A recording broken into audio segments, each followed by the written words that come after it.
आता बातमी धाराशिवमधून आहे. धाराशिवमध्ये लोकशाही मराठीच्या बातमीचा इम्पॅक्ट पाहायला मिळतोय. उमरगा तालुक्यातील ऊस बिल वाटपाच्या हालचालींना अखेर वेग आलाय. भाऊसाहेब बिरादार साखर कारखान्याकडून ऊस बिल वाटप सुरू. भाऊसाहेब बिरादार साखर कारखान्याकडून अखेर ऊस बिल वाटप सुरू करण्यात आलंय. शेतकऱ्यांनी लोकशाही मराठीचे आभार मानलेत.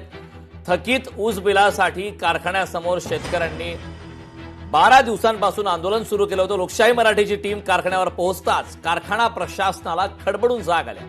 ऊस बिल वाटपाच्या हालचालींना अखेर वेग आले. 5 कोटीचे बिल शेतकऱ्यांच्या खात्यावर जमा होण्यास अखेर आता सुरुवात झाली. उर्वरित बिले हे 10 सप्टेंबरपर्यंत देणार असल्याचे कारखाना प्रशासनाकडून शेतकऱ्यांना पत्र देण्यात आले.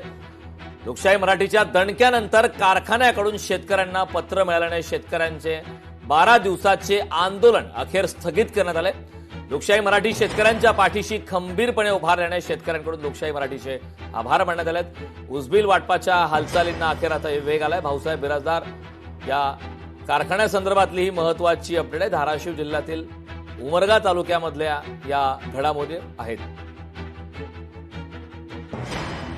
12 दिवस उपोषण चालू होतं. बऱ्यापैकी शेतकरी या ठिकाणी उपस्थित होते आणि इथं दखल घ्यायला कोणी तयार नव्हतं. अशा ठिकाणी लोकशाही न्यूज आली आणि आमच्या सर्व शेतकऱ्याची कळकळीची विनंती ऐकून त्यांनी या ठिकाणी दखल घेतली आणि त्यांनी दखल घेतल्यानंतर आज शेतकऱ्याला या ठिकाणी न्याय मिळाला. म्हणून आम्ही या लोकशाहीचं खरं तर मनापासून आभार व्यक्त करतो. कारण वेळोवेळी त्यांनी प्रत्येक शेतकऱ्याच्या पाठीमागे उभा राहतात आणि खरं तीच बातमी या ठिकाणी त्यांनी दाखवायचं काम करतात. म्हणून यांचं आम्ही अभिनंदन करू आणि आम्हाला या लोकशाहीमुळे आम्हाला न्याय मिळाला. लोकशाही मराठी ऐका, पहा, जागरूक रहा.